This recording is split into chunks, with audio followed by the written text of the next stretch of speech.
Hey, this is Brandon McManus, Denver Broncos Super Bowl champion, and you listen to The Scoop on alscoop.com.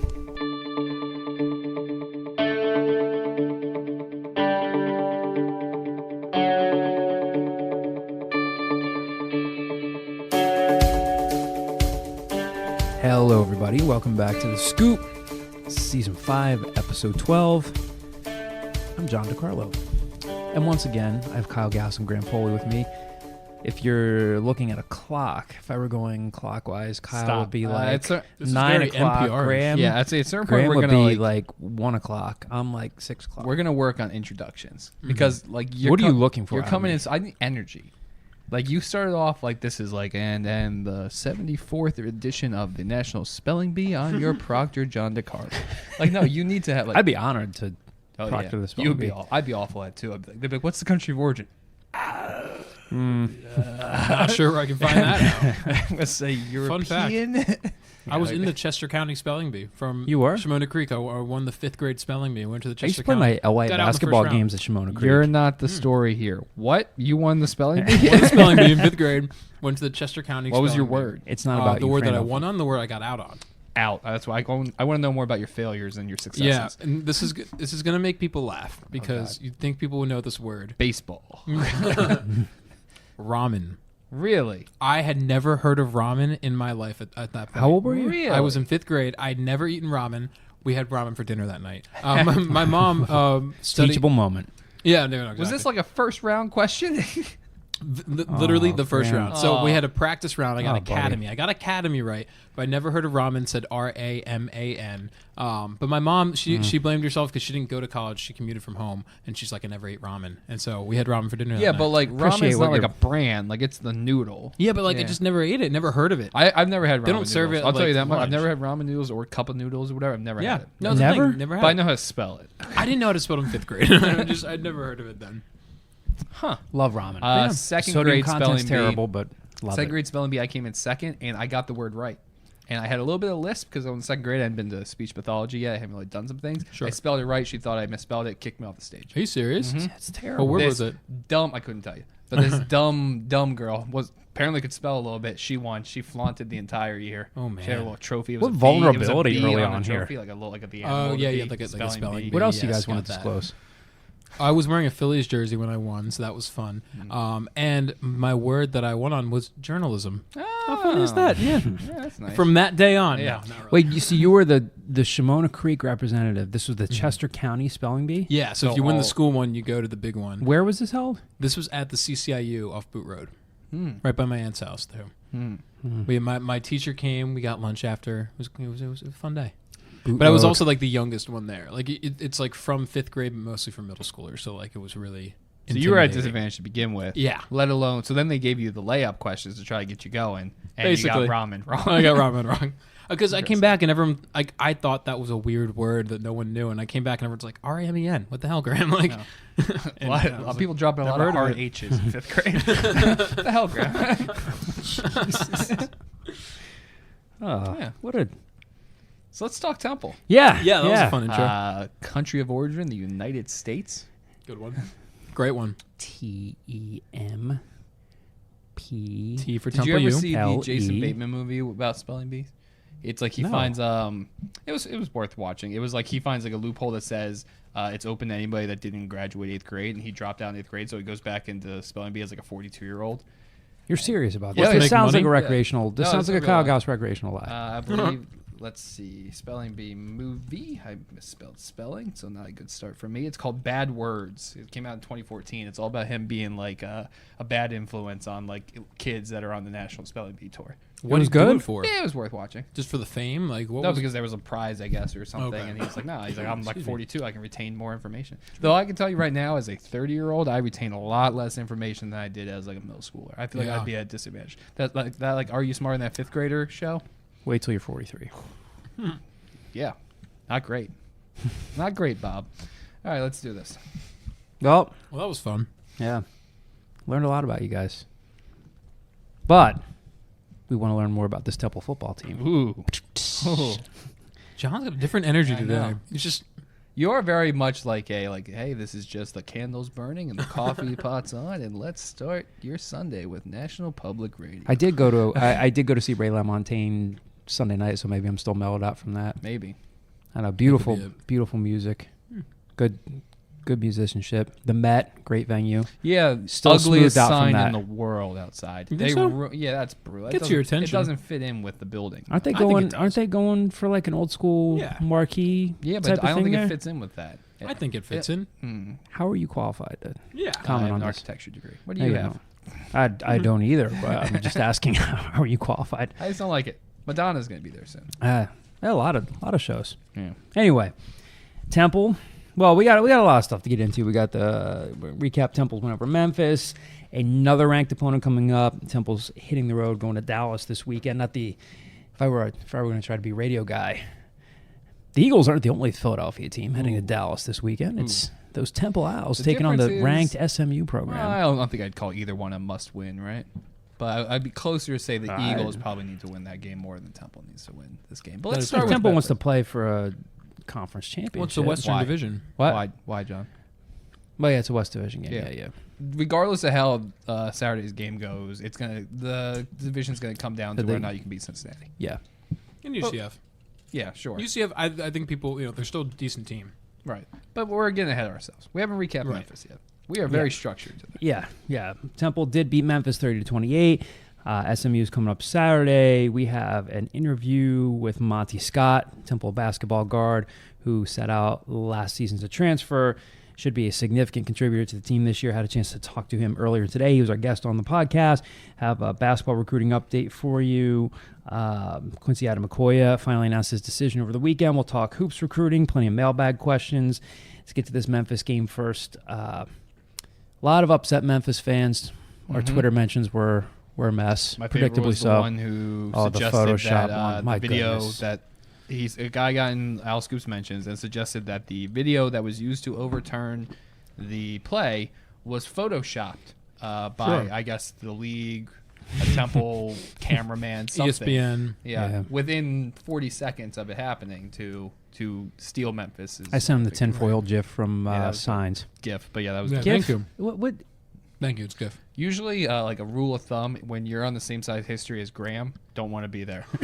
Like, I thought it was history. interchangeable. It's not interchangeable? I think technically it's technically GIF. From what I've heard, the creator says GIF. However, colloquially it's interchangeable. it's graphic interchange format. Mm-hmm. That's a hard G. That's GIF. End of story. It's interchangeable is the correct. Yeah. Well, anyway. Signs, great movie. Yeah. I liked Anyway. it.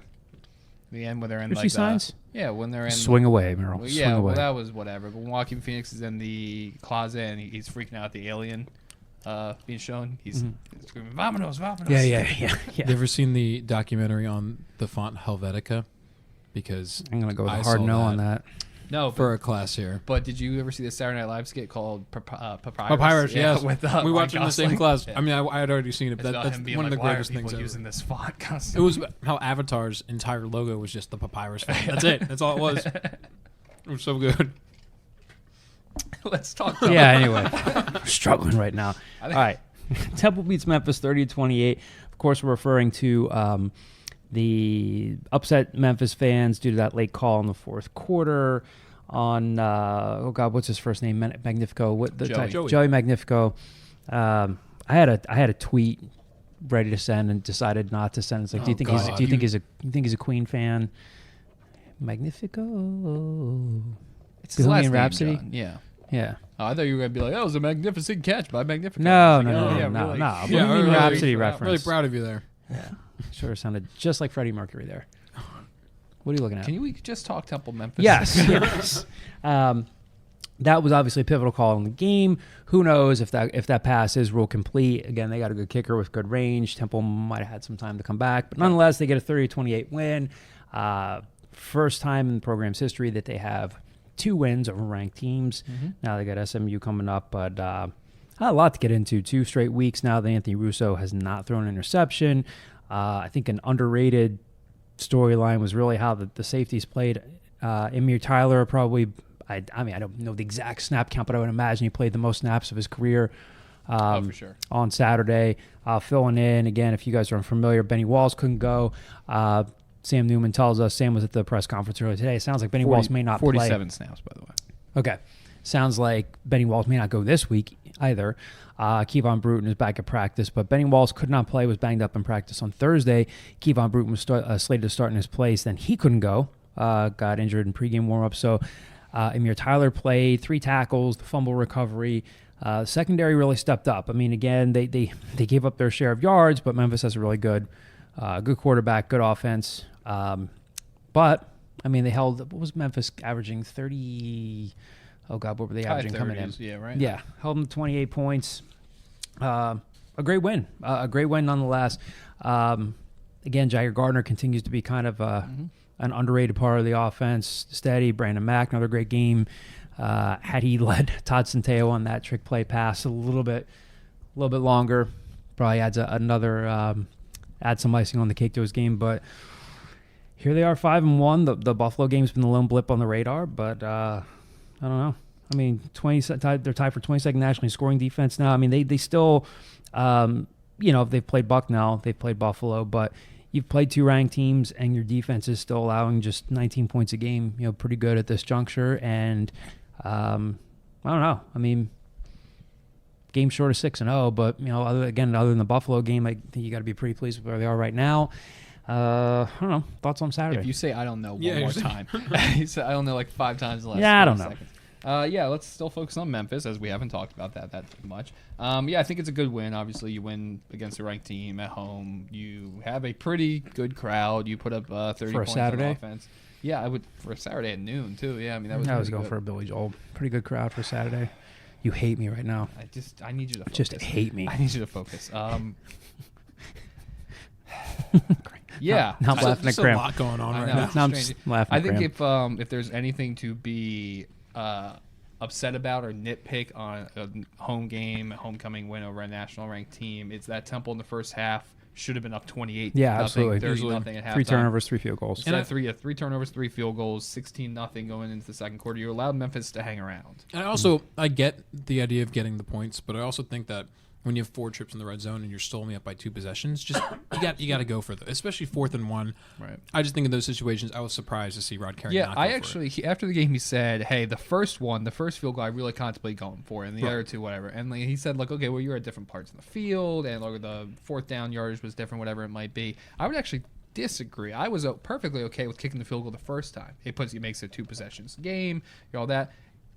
Beyond that, I probably would have gotten more aggressive. You're already up 10-0. It's already a 2-possession game. You can make this a 3-possession game. You can really kind of take over this game. And instead, they ended up settling. Will Mobley, to his credit, AAC Special Teams Player of the Week, hits 3 field goals, plays well, but they weren't sure things. I mean, Will Mobley hadn't been tested that much this year, especially with the last one with 44 yards. That's probably outside or at the very limit of what their comfort level with him was. I would have thought that maybe you get aggressive at one point in there, but like we said, that's nitpicking. They got the win. Yeah, they won 30-28. They need a little bit of instant play magic on their side at the end. But in the end, if you had told any Temple fan that, hey, you're going to beat Memphis, you're going to put up 450 yards, Russo's not going to turn the ball over, every single Temple fan would have signed off on that. Yeah. I think going into this week, that's a really good Memphis offense. You knew that. You knew that they had the potential of coming back at any moment with quick plays, and that's definitely the same with this SMU offense. So I think, especially being on the road, you got to be a little more aggressive there, but still, it worked out, and it made sense in the moment. I think turnovers are really the biggest thing going to this game that I was focused on, especially with Russo. And the Temple defense forced a lot more turnovers than I even expected. Right. And I think that's really going to be the key for Russo down the stretch. Yeah, I mean, I think Russo's, for the most part, kind of handled the Todd Centeio packages as best as he can. When he's come back in, he hasn't looked like, oh, well, he got rusty from missing a drive or something like that. And I think the Todd Centeio packages have done what you expect them to do so far. Yeah, you have a timely turnover in the red zone after a bad throw from Brandon Mack, who hasn't thrown a ball in the collegiate, in his collegiate game, so you can kind of expect something there. And even that, I mean, he should have been able to secure it. He didn't. But other than that, I mean, they found a way to. We talked about coming into this year that they were going to have to find a way to manufacture a rushing game because we weren't fully convinced by Jagger Gardner yet, and we weren't convinced by Ray Davis. They found a way to manufacture a running game. I mean, against Memphis, you have, Ramon Davis rushes for 72. Jagger Gardner rushed for 77. Todd Centeio adds 44. Like, when you're pushing 200 in a conference game against a national team, you're controlling the time of possession. They've 3 straight games and they're controlling the time of possession. I think they're seeing what Rod Carey and Mike Uramovich want the Temple offense to be. Yeah, and I don't know. Maybe he said it and I missed it. I don't think they've come out and said, hey, one of the reasons why we brought Centeio in is to kind of try to light a fire under Anthony. I don't think anybody said that, but again, it's a small sample size, but it is kind of interesting the 2 weeks that Todd has been part of the game plan that Russo has not thrown an interception. It's not to say every single one of his throws has been perfect, but it's not like his numbers have taken a huge nosedive and he's like it's had an adverse effect. So I think it's kind of worth noting there too that he's responded well to it. Yeah, I completely agree. And I think a lot of people coming into this year, if you would say, okay, this is going to be a run-heavy team, you kind of like, you get the flop sweat and you think it's a Steve Adazio run-heavy team. I think you said flop sweat again, like I don't recently. Think so. I thought you did. You would think, I think you have a nightmare scenario where you're thinking, okay, they're going to throw the ball 9 times. It's going to be broken. No, they're a run-heavy team. They still threw the ball 37 times against Memphis. I think that's a healthy level. It's more than enough to keep the defense honest, as is evident by the fact that they rushed for nearly 200 yards in addition to throwing for 265. So I think there's a good balance in offense right now. I think they're taking shots when they need to. I mean, to be honest, I think in hindsight that throw to Brandon Mack, that was a long throw, was probably a questionable decision. You're throwing into double coverage, but Russo has a really good relationship with Mack, trusts Mack a lot, and trusts Mack at 6'5", 220 to be able to go up there and at the very least force a completion if it looks like it's going to be picked off. So I think offensively it's kind of the same as the Maryland game or a number of games this year when you go, okay, they really moved the ball well. They had a lot of opportunities to score. You have one of those field goals go for a touchdown, and then you don't turn the ball over with the Todd Centeio thing. You're putting up 40 against Memphis, and then everyone's talking about what an offensive genius Mike Uramovich is. So I think overall you're pretty happy if you're a Temple fan right now. And I think also going into the season, I expected a lot more of kind of Brandon Mack in the red zone, just these kind of high point catches that we really haven't seen that much of so far. You kind of expect Wright to be the speed guy, and Jaden Blue to add some speed as well.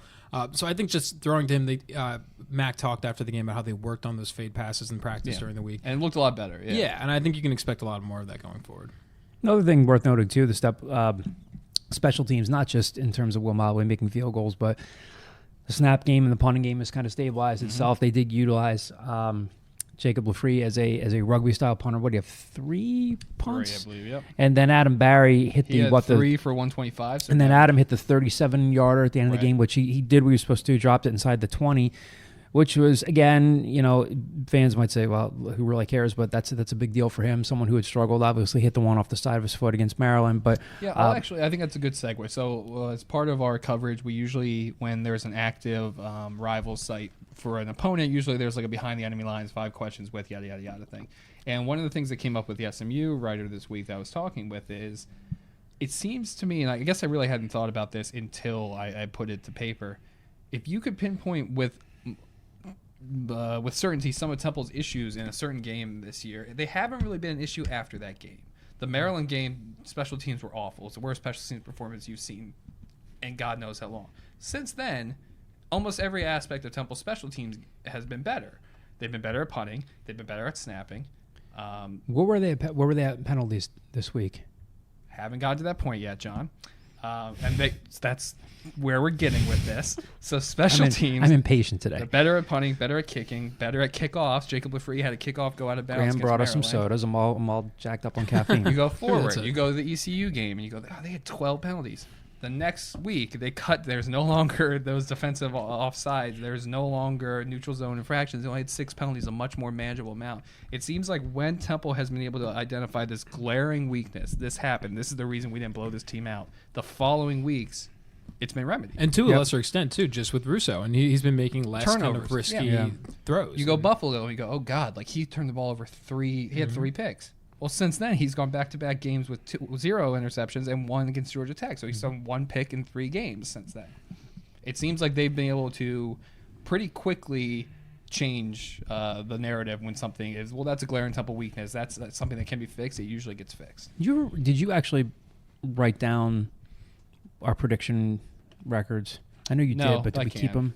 I think I still had the original ones at some point. Because I had I cheated. I said on the show last week I predicted that Memphis would win. Then I changed my prediction in our pregame show. No, you did not. You said no. Oh yeah, I'm sorry. Yes. Sorry. You're Yes, right, I said Memphis would win, and then pregame with Colin, I said that I was feeling a Temple win. No, I was consistent. I said on WHIP radio that I thought Temple would win after considering it more, but I said on the I will put on my record for this show that I said. Fortunately, nobody can verify you said that. That is absolutely correct. Because not a single person.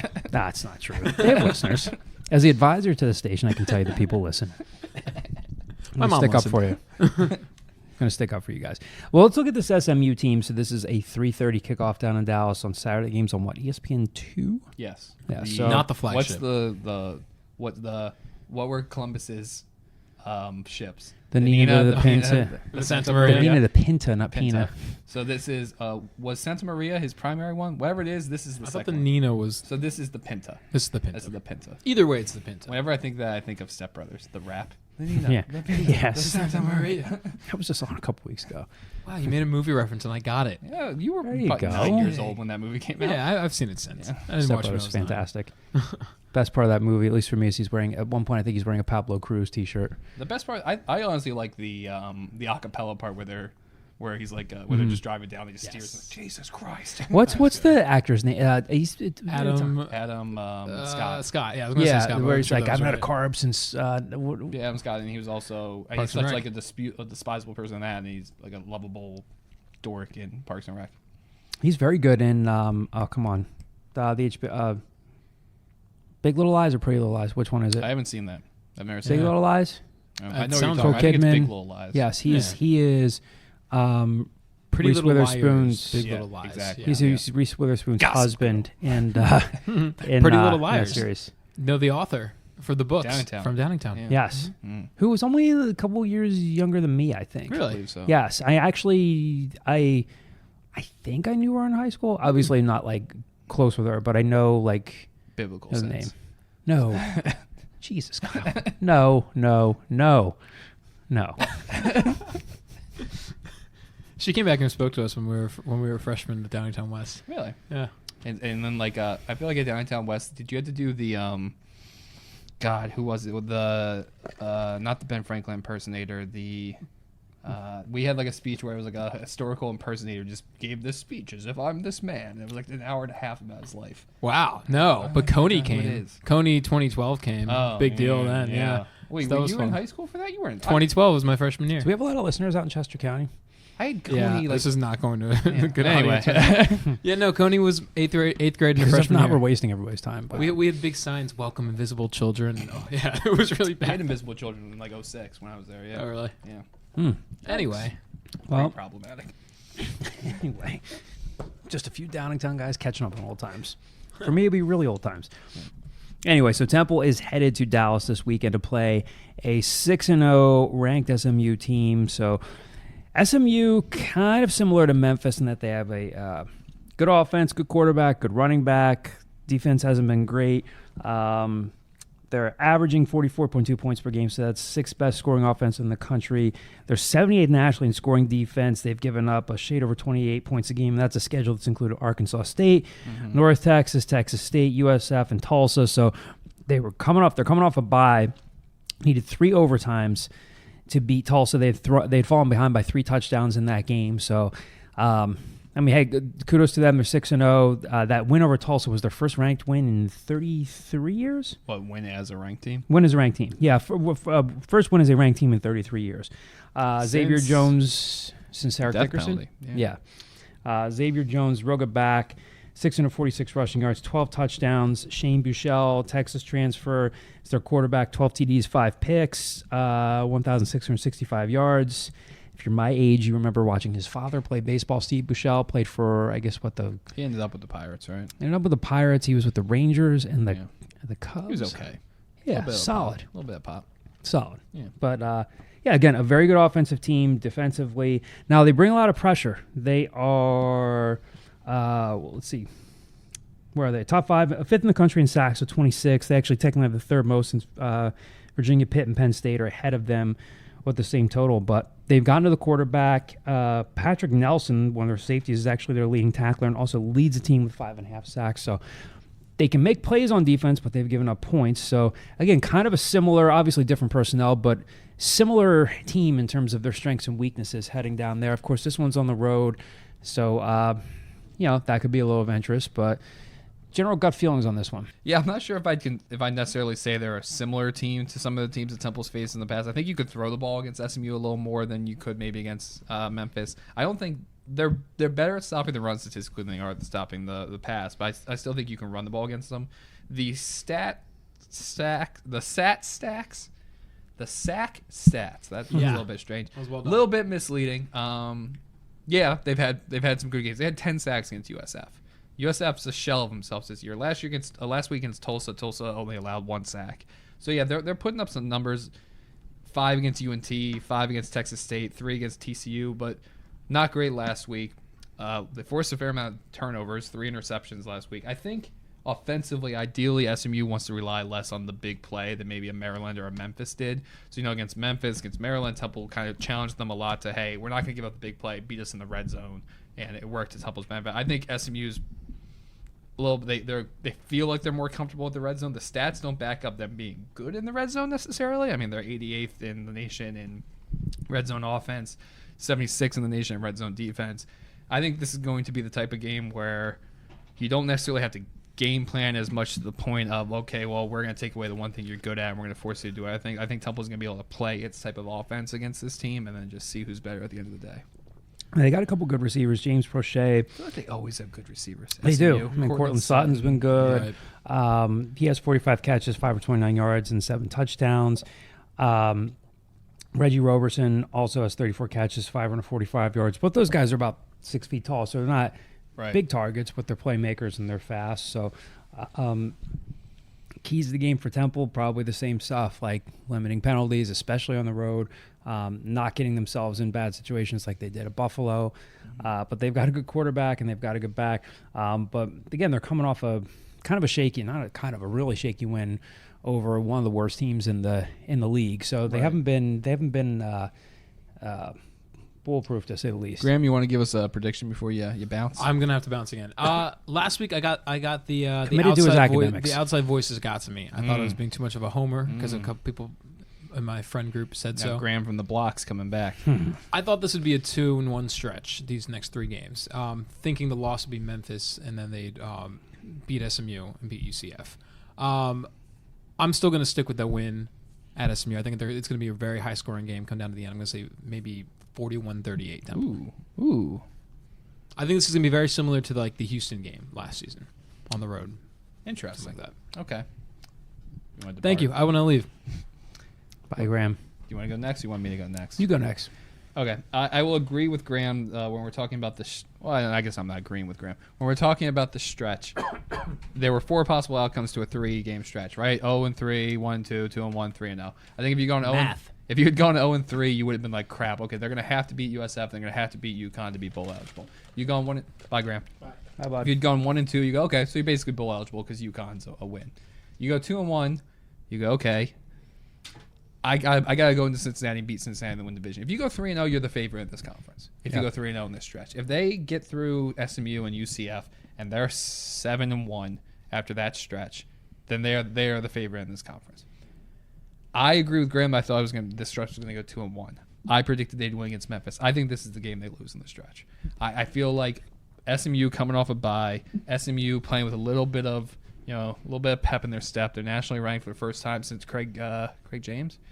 Do you ever see that internet meme where it was like Craig James? It's like an acronym, but it basically stands for like Craig James killed blah blah blah. Like there's like this internet theory. I don't think I've seen it. No. Oh well, we'll have to talk about that. We will. I think they lose. Carve out some I think time. they lose this game. I think SMU bounces back from a almost embarrassment against Tulsa. I'll do my normal caveat. If it wouldn't surprise me if Temple won this game. I think Temple loses this game on the road. I'll say that the offense continues to play fairly well. I'll say they lose this 37-30. Yeah, I'm kind of feeling a loss too. I think I agree with you in that SMU's had some time to regroup after a bye. On one hand, if Benny Walls doesn't play, obviously, look, I mean, they need him in the lineup. It's a detriment, but it also gives Temple, I don't know how much, I don't want to say it's not an excuse, but if he doesn't play this week, they at least know well in advance. You get Amir Tyler more snaps. Kevon Bruton's back. Yeah, I kind of just feel like things are going to get a little weird for them on the road. I think SMU, just by law of averages, might get the benefit of a couple of calls Saturday, being at home. I kind of see this one as like a 45-38 game or 42-35 game, something in that range. I just think that they're I don't know. I just think I agree with you. I just as of now, I'm just feeling a loss. Yeah, I mean, Temple's a little banged up. I mean, Jovan Fair missed the last quarter of the game. Right. Leon Pinto in the playing form. Jovan, I think, was supposed to practice tomorrow. Is what Rod Carey said on the teleconference today. Yeah. He didn't practice Monday. Wasn't supposed to practice Tuesday. Wednesday is when they were going to see, and he was optimistic that he might be able to play. If he can play, obviously that's big. Linwood Crump, we saw a little bit. I think he probably played like 10 snaps against Memphis. I would expect to see more of him. Like you talked about, SMU has smaller receivers. I think Crump's going to be important there with the speed. I think the safety position is going to come back to hurt him. Kevon Bruins obviously will help, and there'll be more depth at that position. When Jeff Collins compared to Brian Dawkins. Right. I mean, they were basically playing three. And that's not Kevon Bruton's fault. No, it's not. They're basically playing three safeties. They have three safeties at their disposal against Memphis. This gives you a little more depth. You can kind of figure things out. But I just think in the end, if they come out and they win this game, then yeah, like I said, you're probably the number 19 team in the nation next week if you win this game. That would be 3 top 25 wins in a year. Considering until Matt Rule came here, Temple only had 2 top 25 wins ever. That's pretty impressive. So, yeah, it'll be an exciting one. 4:30 or 3:30. I don't know why they say it says 4:30. It's 3:30, or is it 3:30 local? I think it's 3:30 Eastern. It's 3:30. Yeah. Eastern. Yeah. So that'll be an exciting one, and then That's what we determined. sets the stage for nighttime next week. 7 A p.m. tailgater's delight 7 against p.m. next UCF. Saturday. If Temple does win Saturday, it will be because It's the same. I always feel like such a schmuck when people ask these things, and I ask people this in our Q&A. And stuff. I'm like, fill in the blank for me. Yeah. It's if they control the time of possession, they don't turn the ball over. If Anthony Russo continues his streak of no interceptions, even if he throws one interception, that's manageable, then they're probably in good shape here. I think they're going to be able to run the ball here. I think Brandon Mack and Isaiah Wright and Jaden Blue are going to be able to put up some numbers to the air. I don't think Temple's going to have trouble putting up points in this game. Right. It's just whether or not they can kind of just, if they get up early, if they can kind of control and keep SMU off the field, then they have a shot. That'd be bowl eligibility pretty early on. But I think at that point your goals are a little higher than the Boca Raton Bowl. Right. Yeah. I mean, well, at this point, I mean, unless they're, I don't know. Everybody's been saying, or not everybody, but a lot of fans saying, oh, if only they hadn't lost to Buffalo, if only they hadn't lost to Buffalo. The only way you'll truly, as a fan and of course a coach and a player, really be kicking yourself for that Buffalo loss is you went out and then you say, damn, that cost us a shot at a New Year's Six bowl. I don't think it would.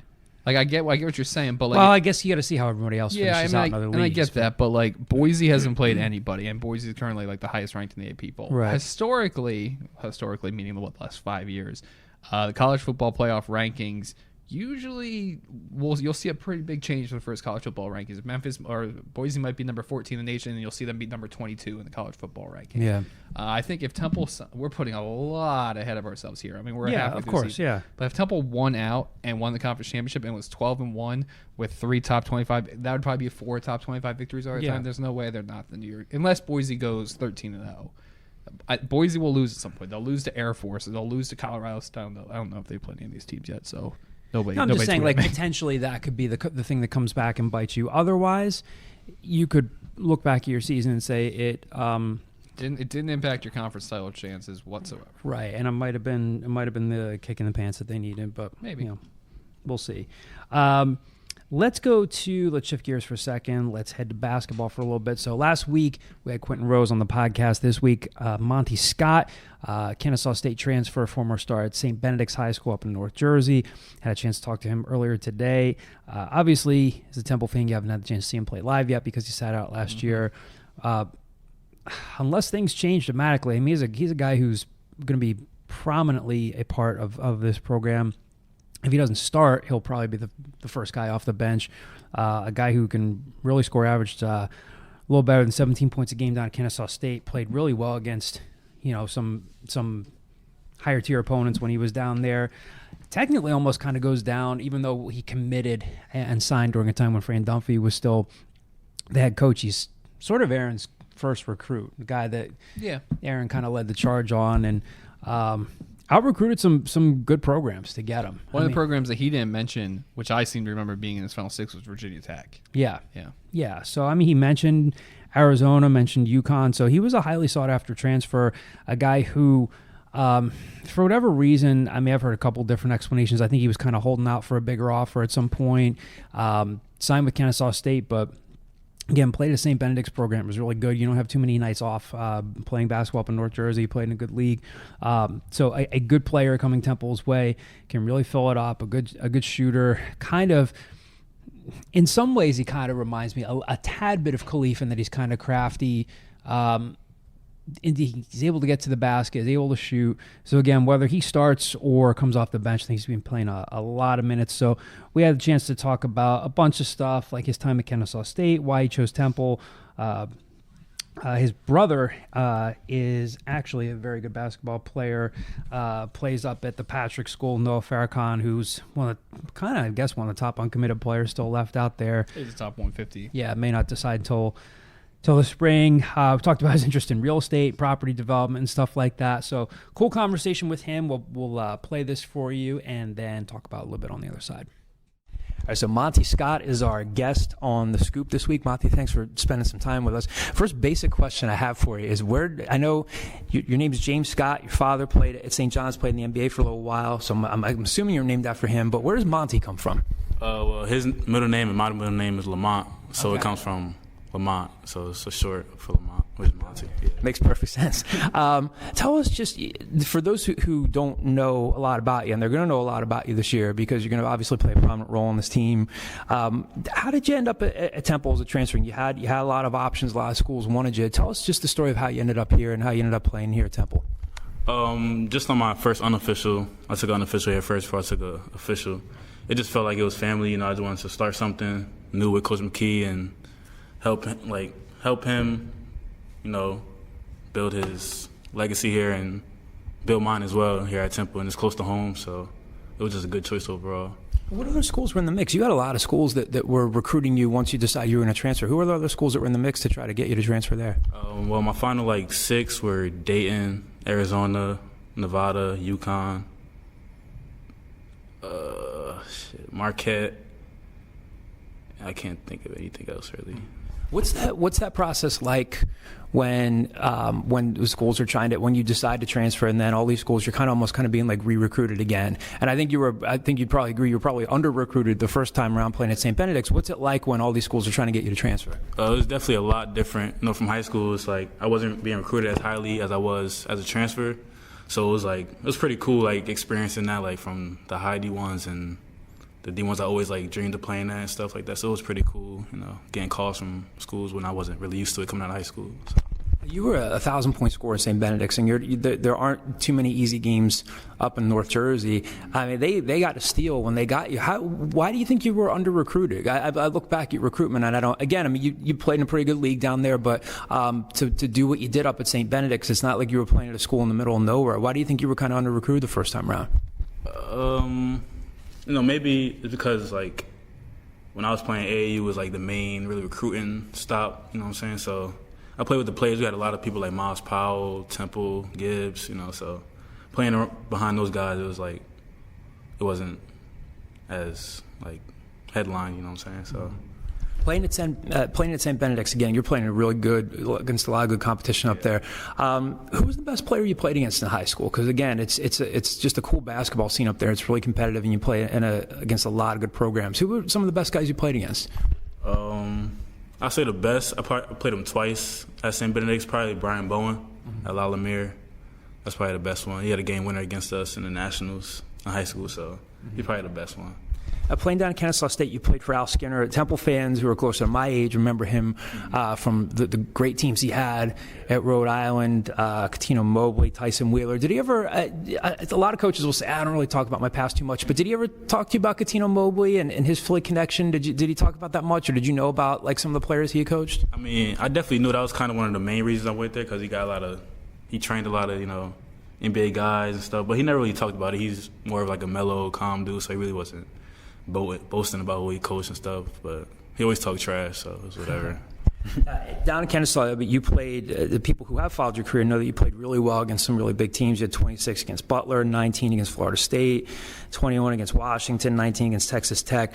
Do you kind of hit a stretch there where you look at what you're doing against some top flight competition and you say, hey, maybe it is time for me to transfer a level up? Is that kind of what got you thinking along those lines? Yeah, when I first got there, it was definitely my plan to stay there all 4 years, learn from Skinner and stuff. But I just kind of realized there's more out there, just staying at Kennesaw, we weren't really winning like that. I wanted to be at a winning program and somewhere I could play those kind of teams night in and night out, because I knew I could hold my own against those teams. Just because I wasn't recruited high out of high school or whatever, it doesn't really mean anything. So. And when you played, sorry, go ahead. No, it was just an opportunity for me to step up and see what I could do on a bigger level, So. When you played Washington, I don't know if people ask you about this. Did you ever get matched up against Monty Scott? Sixers fans are obviously paying a close attention to him. He was a first-round pick. He was a real good defender at Washington. 4, right, at Washington? I believe so. Yeah. I think so. I can't remember quite what number he wore. A lot of people are fixated on Markelle Fultz because the Sixers drafted him first, but Thibault was their first-round pick this year. Do you remember playing against him at all, or any other notable guys that you played against? If I'm thinking the same person, it was number 4. He's kind of long. Yeah. Yeah. Oh, yeah. I remember they played some zone. He was at the top of that zone. He's just getting every turnover. He's stealing everything. But I think I guarded Nasiri Carter on Washington, so I really didn't get to match up with him. But I knew he was pretty good. Yeah. What was it like sitting out last year? Just playing your whole life, or a good portion of your life, and then you come here. I know a lot of guys try to get waivers, but you sat out. What was it like? Did it stink, or was there part of you that was like, hey, maybe this isn't so bad, I can kind of just lay back for a year and kind of just work on my game? Yeah, I think it was definitely best for me, stepping up, learning from the guys and shiz and stuff like that, just taking in the culture of the team, So it was pretty good for me. I think it was best that I set out this year just to come back strong, stronger than I was. A couple of reader questions here from our OwlScoop message boards I want to mix in here. First, these are coming from screen names. The guy's screen name is P. Fjormai. Describe how your game has evolved since transferring to Temple and working with the coaching staff. And in addition, what should fans expect from you this season? I'm definitely a better defender than I was at Kennesaw. Coach McKie demands a lot on the defensive end. So for me to be able to play and for me to contribute to the team, I definitely got to step up on that end. And I think I became a better playmaker. For sure, working on my handle over this past year, working on my vision, learning help defenses and pick and roll defense. So I think I improved a lot. Another reader question here from Chi-Town Al. From his experience of redshirting under Fran Dunphy, and playing under Aaron McKie thus far, what does Monty see as the main difference so far in terms of approach between the two styles, both offensively and defensively? Defensively is definitely McKie, definitely demands, the backside help defense. He's more of a defensive-minded coach, I think. And playing with Dunphy, probably because his last year, he's more relaxed and he coached us up, but it was more calm. And McKie coming in as a new coach, he has to be on us, make sure we're doing the right thing. So it's more focused in practice and focus all around classes, everything. So it's definitely a difference. Now, he's not a new face to you. You were kind of almost in some ways kind of like his first recruit. It was just kind of cool. So he's not a new face to you, but now that he's running the show, to kind of just follow up on that, what's an Aaron McKie practice like? What is he like? Because I've talked to a couple of the guys. When I talked to Damian Dunn over the summer, he said I feel like when Aaron walks into the room, you know he's the head coach. He's got a bit of a presence about him. He's really starting to come around on that. What is he like? What are his practices like? And what's he like now as a head coach? Most of all, he wants us to compete. He always preaches that compete and makes everybody on the team better. So he comes in expecting us to show effort and go hard every day just because, it's unnecessary to coach effort, So it's just to learn and teach the basketball things instead of coaching up the effort and stuff like that. So that's really it. I haven't had a chance to obviously see you play live yet in a Temple uniform because you had to sit out, but offensively, just having seen some clips of you, you just clearly have a knack to be able to score your jump shot off really quickly and just find ways to get to the basket. Kind of remind me a little bit of what Khalif Wyatt did when he was here. So kind of along those lines, there's another reader mailbag question here from Cecil B. House, a screen name. What NBA player, past or present, would you compare your game to or your style to? I'm going to have to say C.J. McCollum, maybe. Just the way he creates his own shot and step back, and he could go by you, go to the basket, shoot threes. I feel like I could do all of that, you know. So CJ probably I definitely look up to James Harden just because that's my favorite player, but I say CJ McCollum like on a. Do you ever get a chance to meet, does Ryan Brooks, who used to play here, does he ever come back to Temple practices? Have you ever met him? Ryan has the distinction of being one of the guys who put up one of the best defensive efforts on James Harden. He held him to 9 points in the NCAA tournament when Temple lost to him, but he played him really tough. Put on your coach's hat for a second. Tell us who's looked good in practice. I mean, obviously a lot of fans look close to this program. They know the names, they know the players, but what have you just seen so far? You guys had the trip to the Bahamas, but a lot of people know about you, know about Quentin Rose and some of the more notable guys, but what have you seen from practice? Who's looking good? Who looks like they've improved? I would say Josh looks like he definitely improved. He's coming along, being a freshman. You know, you have a lot to learn, but he's learning real quickly. He's going to be real good. I would say AP, the redshirt freshman from last year, Arashon Parks, he's really good. He's aggressive down there, so we definitely need somebody like him. And that's all I really think of right now that you wouldn't really know that you should. Tell us a little bit more about Josh. Again, like he's a freshman, like you said, he's going to have a lot to learn, but there have been times over the years where like Shiz had to do so much to create for himself, and you had Lonnie coming off the bench, but the program hasn't had a really like dynamic drive and dish point guard who can make things easier. It looks like Josh could potentially be that guy. And again, he hasn't played a game yet, but from what I've heard so far, he has looked, and you said he's looked pretty good in practice. What could he mean for this team if he continues to be the type of player he can be? What could that mean for a guy like you, or anybody really? Yeah, if he comes in, he's definitely capable of being that driving kick for us. You know, he's athletic, fast, but I really forgot. What could that mean if he's that type of player? What could that mean for you guys offensively? That would be real good for us. You know, me and Q being two scorers, and Nate, he's definitely a capable scorer. That would definitely be big for us. You know, him collapsing the defense and kicking to us and letting us make plays. As long as he keeps focusing, keeps working, he's gonna be that for us. So we definitely need that. So kind of an underrated guy that somebody that you think is really, really gonna have an impact that people aren't thinking about or talking about as much. I think Dre Perry. Yeah, he's definitely underrated. He's more of a team player, so he doesn't really do all the flashy and scoring 20 and stuff. But he's definitely somebody to look out for, rebounding, defense, all that. So he's definitely somebody. Now, Noah Farrakhan's your stepbrother, right? Real good player up at the Patrick School. Again, playing North Jersey, playing against some real good players. He's I'm assuming, gonna end up somewhere at a high major level. Well, we talk about just your relationship and what it's like to have someone who's family like that. And what's your relationship like? I mean, that's my brother. You know, he lives together since I was 5. So stepbrother really isn't the thing anymore. So it's like seeing him do good is it's the best thing ever. Just the level he's on. You know, won a national championship at IMG. Now he's back home, so it's good that I can see him watch him play. So I'm just happy for him, proud of him, you know. Now, one of your coaches just said that you have an interest in real estate, too. Is that something you're studying here? And I know obviously you probably want to take a shot playing professionally, but is that something you want to do when you're done playing basketball? Yeah, definitely. I'm in community development, so it's real estate classes and community development, revitalization, and enhancement. But that's definitely something I want to do. First, the main goal is to go pro. And then, you make money off pro, so you can definitely start real estate with the money you get from pro. So that's definitely the goal at the end of my basketball career or right after college. What got you interested in that? That's pretty cool. And what's it also like to learn it here? Because the neighborhood around here is constantly changing. You're in a big city, whether it's in North Philly, South Philly, anywhere. What got you interested in that? What do you like about it? Ever since I was in middle school, my mom used to watch HGTV a lot. So I used to always watch it with her, and seeing how they do the things, and it always just interests me. I don't know how it started, but I used to always watch it with her all day. So it's just me learning from it and taking it in. I guess I just started liking it. I like asking guys this because you guys as players, you get asked some of that. I was talking to Quentin about this last week. You guys get asked some of the same questions, especially after games. Talk about this run. Are you guys looking ahead to this, whatever? You probably get sick of getting asked the same questions by guys like us. But what's something that you like talking about that you don't always get a chance to be asked about? Is it music? I mean, you talked about real estate. Oh, thanks, man. Appreciate it. What else do you like? What else do you like to talk about? Something that you don't get a chance to talk about in press conferences and stuff like that. Is it music? What else? Anything else off the court that you like that you don't typically get a chance to talk about? Probably say shoes. I like shoes a lot. Music.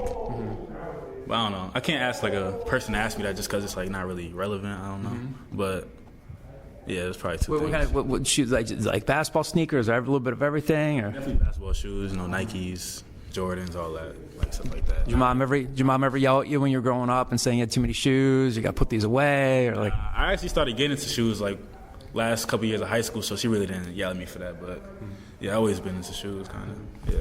Last question: who's like the life of this team, like personality wise? It does seem, again, obviously we're not at practice all the time with you guys, but this does seem like a pretty, even just following you guys on social media, sometimes it seems like a close group. It seems like a group that's really, really looking forward to the season. Who are some of the guys that kind of crack people up and keep everybody sane? Yeah, it's crazy you said that because I never like been on a team that's this close. Coming from Kennesaw, we was close, but we weren't as close as this team is. So it's pretty cool. But I'll say Nate brings the energy mostly. He's definitely a hype dude. Rashma, he's funny. Rashma Parks. I'll say them two right now maybe. And Q Rose too, yeah, Q Rose, Lon. Everybody really, we're all together, so it's everybody really just funny. Jake's funny. Yeah, that's my boy. Monty, thanks for spending some time with us, man. Appreciate it. No doubt. Appreciate you having me. All right, so again, there's Monty Scott, Temple guard. One of the things he talked about was, again, I'm always hesitant to say, Aaron McKie is really emphasizing this, as if Fran Dunphy didn't emphasize stuff. But a lot of guys have talked about defense. I think, just from stuff that we'd heard, anybody who wasn't, doing what they needed to do defensively, you kind of heard they were kind of drawing the ire of Aaron McKie. I'd heard that Monty was one of those players, but he was quick to mention, I think I've improved my defense. We'll see if that's the case. Right. But if that becomes part of his game, then he becomes a very, very viable player for you, but a guy that they're really going to have to count on this year, because if he can shoot it the way he shot at Kennesaw State, then he's a big plus for you right now, because as of now, I don't know that you have a true knockdown shooter, and that's why it's such a priority for them right now in recruiting. Now, Alani Moore might be one of those guys coming off the bench if he can get some open shots, if Josh can get... There's going to be some games where... He's a defensive liability. That and where Alani's not going to be able to get a shot. Sure. But nonetheless, a guy that's really, really going to figure prominently into their plans. So thank him for being with us today. Anything stand out to you from that interview? Or? I guess I would just kind of echo, not necessarily about the interview, but just about Monty Scott. Well, first of all, we found out where the mystery of where Monty Scott comes you from, John. love clowning me for this. Because we had talked about this 2 years or a year and a half ago. His middle name's Lamont. Earlier in the podcast when I said, wait till you get to be my age and you figure out how much you retained. That's fair. Yeah. I would be surprised, regardless of whether or not he's starting or if he's the first guy off the bench. I'd be surprised if at the end of the year we don't look back and Monty Scott's averaging double digits for this team. I think he's going to be... I think you need him to. Yeah. I think if you're looking back and you all of a sudden see him, he's averaging 7.5 for this year, then that's not a good sign for Temple's prospects. No. I think he's expected to be instant offense. The thing we always hear from Aaron McKie or anybody talking about Monty Scott is he can score at all three levels. He has a mid-range game. He can shoot the three. He can get to the basket. He can figure it all out. I would expect him to be either hey, I'm playing 30 minutes, I'm part of this starting lineup, or he's the instant offense off the bench. Yeah. In case you missed it, Temple is predicted to finish 7th in the league, but every year the sun rose this morning. Yeah, and it should be a very good league this year. I think Houston's going to be really good. I know Memphis has a ton of talent. I'll be interested to see how Penny puts it all together, if he can put it all together. Again, pleasant problem to have. It's not even the coaching aspect for me. It's just, God, if you're not outside of Kentucky, which I get Memphis wants to be Kentucky, outside of Kentucky, it's hard to get that many freshmen to kind of gel together and that young talent. Yeah, so nothing new for Temple to be predicted to finish kind of middle of the pack in the league. Kind of fits their whole thing of we're flying low this year, we're underrated, people are overlooking us. We do have a story up on the site with some quotes from Aaron McKie. Standard media days are always... Yeah, they are what they are. They are what they are, as you said. But season's coming up November 5th. Some recruiting news to pass along by now. You've seen that Stevie Mitchell and Zach Hicks, along with Santiago Vescovi, made official visits this past weekend. So big recruiting weekend for Temple. And then Quincy Adamakoya finally announced his verbal commitment Saturday night. He's going to sign in November. So that's 2 players now in this class. Quincy Adamakoya, Angelo White from Wildwood Catholic. So now you have a 6'7" guard who can possibly run the point. You have a 6'5" guard in Adam McCoy, who they're hoping is a wing shooter. A player that had there were some programs, Marquette, a couple notable ones, Georgia Tech, who were trying to get him, from what I was told, to stay in the 2021 class. I mean, Temple, I think they feel like they've got a really, really good player who they got to commit early on. We have a mailbag question about this. One more scholarship left, obviously. Santiago Vescovi is down to, we're told, Temple, Maryland, and Miami. We have not heard that directly from him, but several sources we've talked to have all mentioned those schools. He'd be a heck of an addition for the program. We haven't seen him play live, but when you watch him online, you talk to people who've seen him play, he looks like Pepe Sanchez with a jump shot. Oh, God. He does. That's what people called Juan, too. You don't have to compare him to Pepe. True. Like, he can be compared to other things. But yeah, he looks good. Maryland and Miami, usually names we're associating with Temple on the football field. Actually, basketball, too. I mean, yeah. They just lost Hakeem Hart to Maryland not that long ago. Yeah. So, big weekend for Temple on the basketball recruiting front. Hope to be bringing you some more podcast guests along the way in the coming weeks as the season approaches. We'll head over to the mailbag now. Several questions to get to, mostly from the message board here. One via text from our friend Pat Egan from 97.5 The Fanatic. We'll close things out with him. First one comes from Malenko on the message board. This is a two-parter. Number one, do you foresee any of the players with another year of eligibility leaving for the draft? We're talking football here, or potentially transferring to a Power 5 school. Matt Hennessy is getting a lot of attention nationally. Has already graduated with other guys like Dan Archibong, Quincy Roche, and Harrison Hand, or anyone else I'm missing. May also be on track to graduate, just ready to go.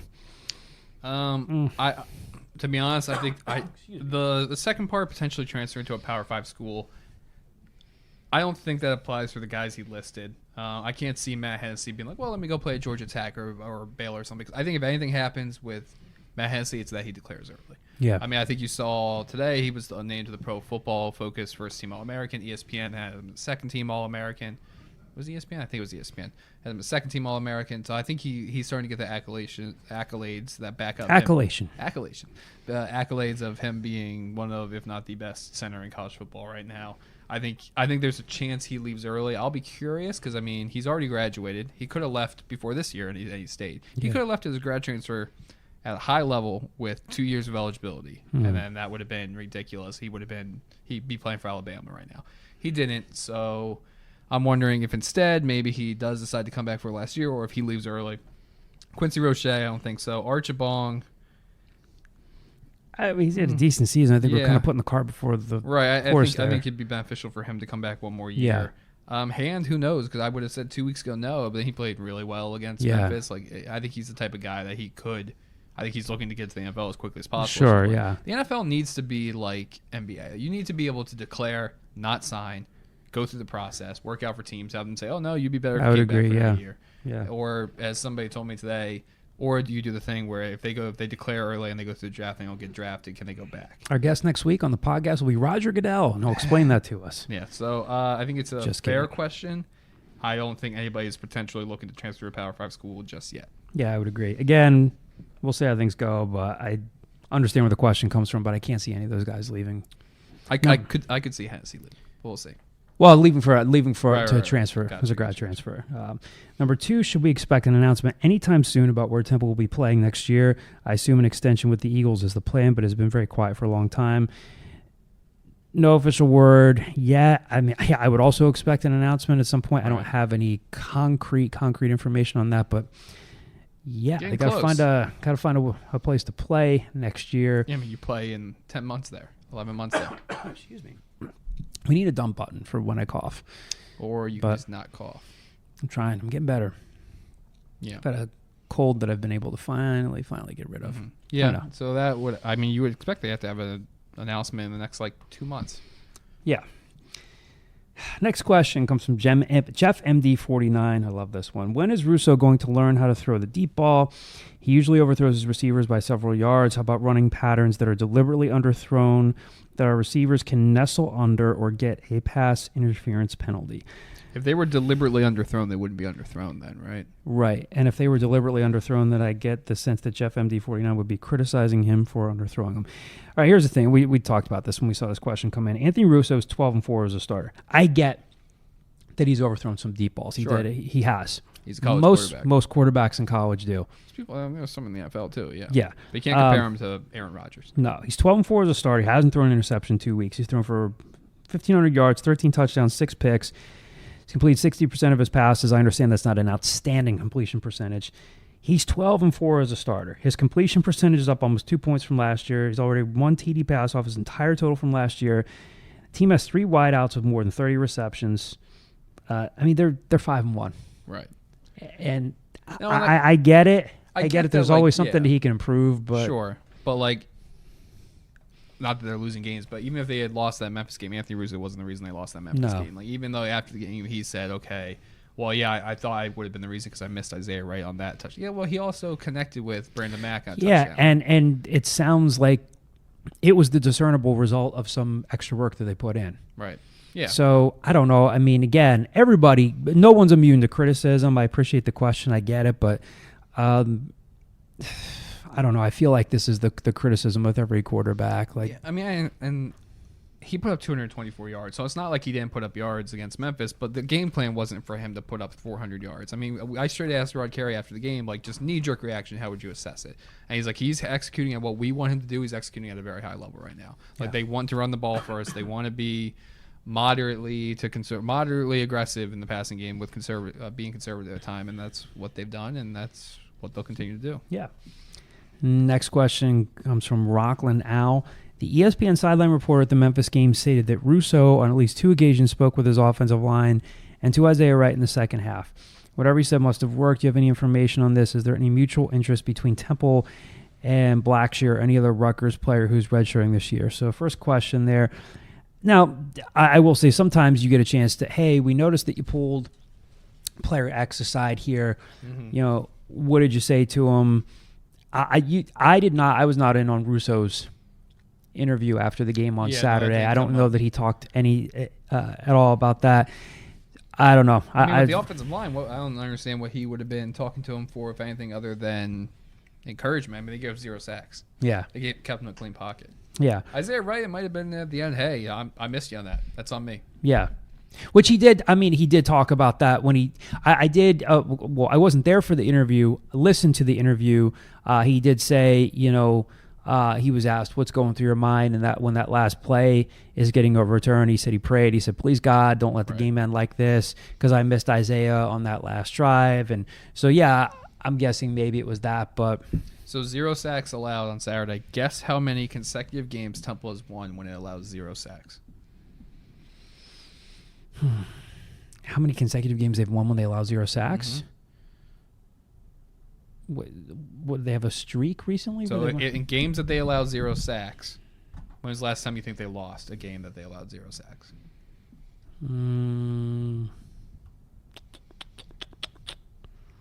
3 years ago? So last time it happened was against You got the Navy, old spreadsheet out? against Navy in 2014. So they have won 16 straight games when they haven't allowed a sack. So you allow 0 sacks, you usually win. Yeah. You usually win those games. Yeah. 2-0 under Rod Carey. Either that or I thought you were setting me up for a trick question where you said, actually, last season they gave up no sacks and lost a heartbreaker. No, yeah. As for the mutual interest between Temple and Raheem Blackshear, right? Yeah, Raheem Blackshear, from Rutgers. Is one of a couple people, in addition to Art Sikowski, with Rutgers, who have decided that once Chris Ash got fired, why would I bother doing this? And they did the not Kyler Murray, the Derek King scenario where they decided, I'm going to shut this down. And Blackshear kind of did a little bit of a, what we in the industry call a dick move. Didn't let it be known that he was redshirting until about 45 minutes before kickoff. So, Raheem Blackshear, former Temple commit, former Michigan State commit too. He flipped around a little bit before he committed. I don't know. Is he in the transfer portal? We don't know. I don't know. We were talking about this before we start recording. But I don't know for sure if he's in the transfer portal. As far as work, Nunzio Campanale, their interim coach, said today or yesterday that he's gotten no indication that Blackshear and Sikowski want to transfer. I think they will, but right. And if you're him, guy who's an interim head coach taking over about midway through the season, that's what you want to say, and you hope those guys come back.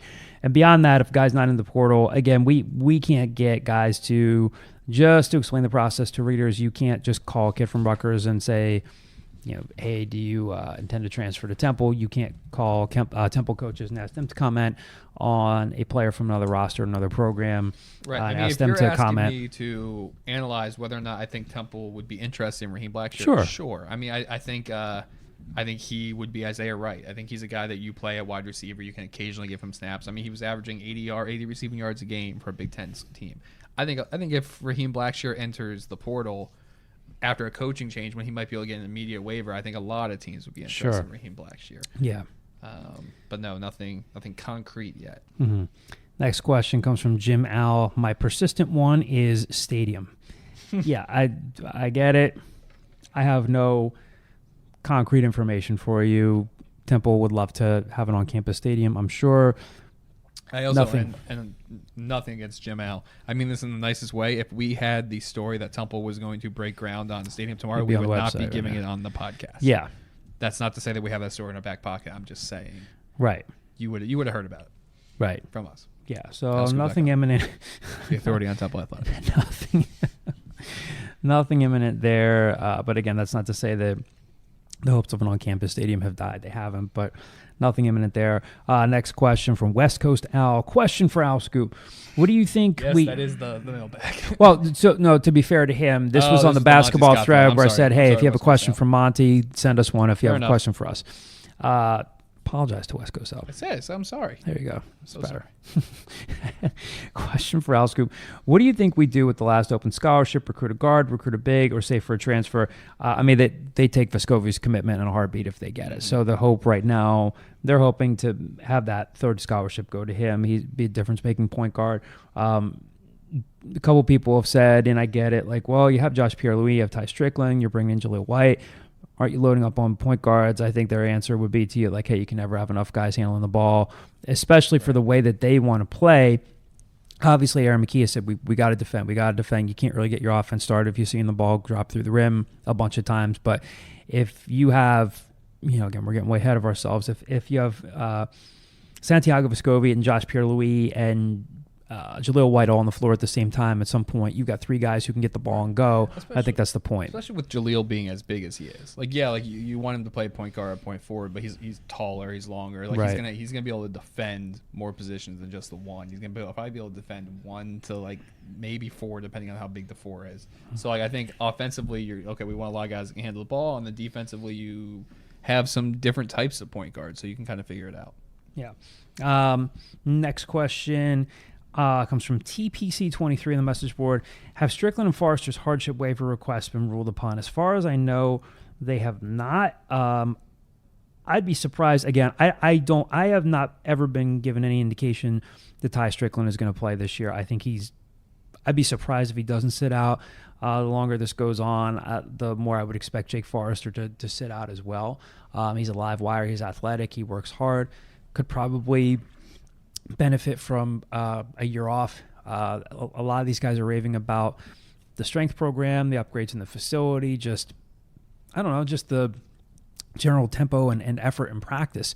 I know that sounds like player speak and coach speak, but it keeps coming up over and over and over again. So I have not been given any indication that Jake is going to play this year. I don't think there's anything definitive yet, but if I had to give you an educated guess, I think both guys are sitting out this year as transfers. Agreed. Next question from Philly Al. Any word on how Vescovi's visit went? People I talked to said it was a good visit. We have not been able to connect with him personally. Again, he plays at the NBA Academy In Australia. in Australia. So he heads to Australia for 3 more months, and I don't know that he is planning on taking any other official visits during that time. Now, granted, any player can verbally commit at any time. He could decide, hey, I'm verbally committing to Miami or Maryland. But Sure. I don't know that he's headed anywhere after this visit. If you're Temple, you'd like that.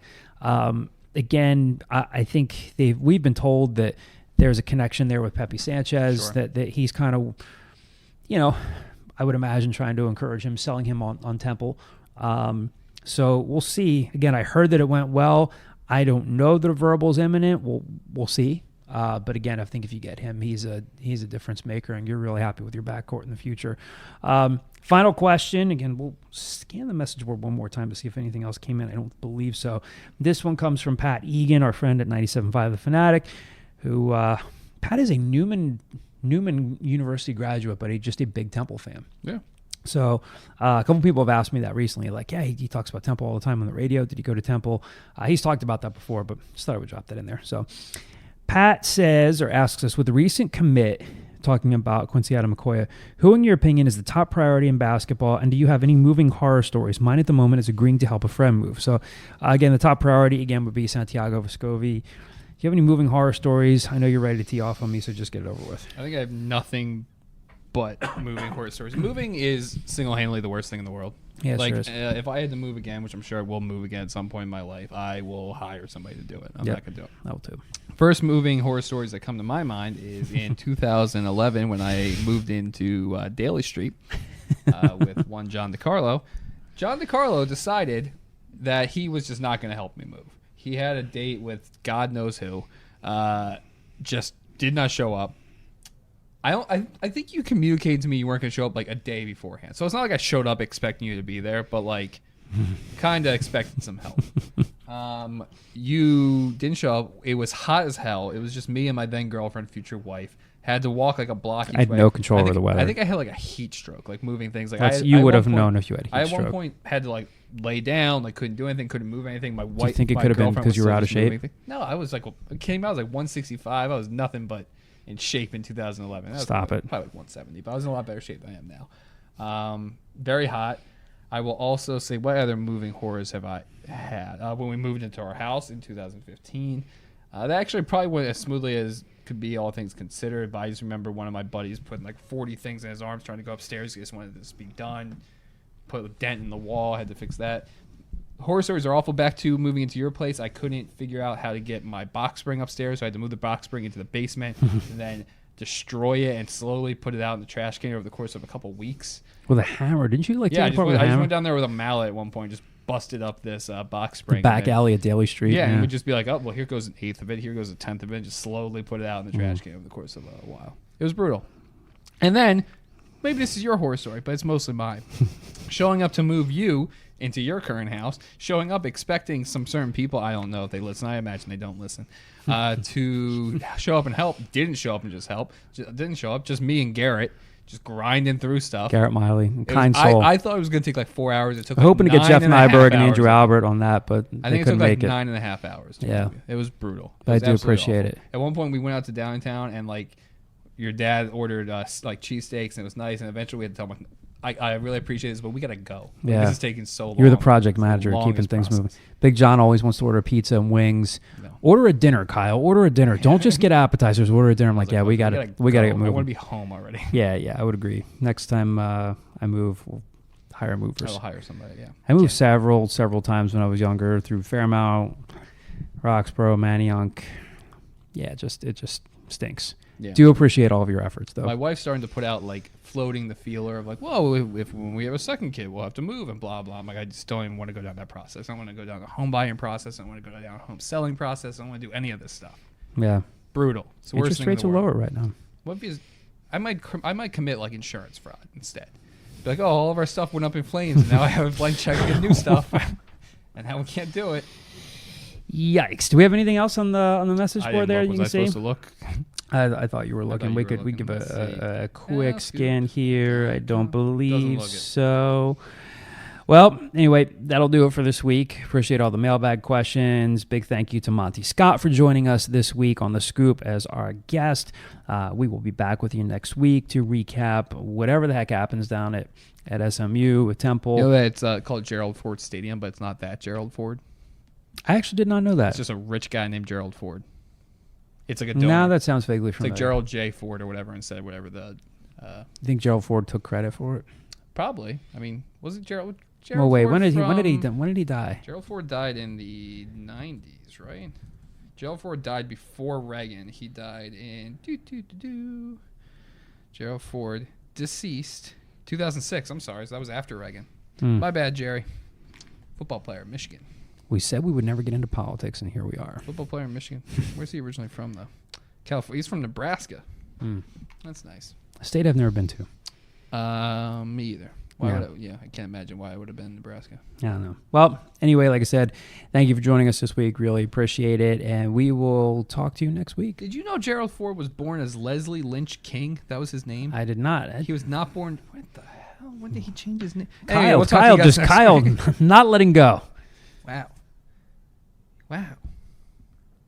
Interesting. He was never formally adopted and didn't change his name until he was 22. Wow. Strange world. Encyclopedia Brown. All right, now we're like two people won't hang up on the phone here. Yeah, please hang up. All right. Thanks, everybody. We'll talk to you next week.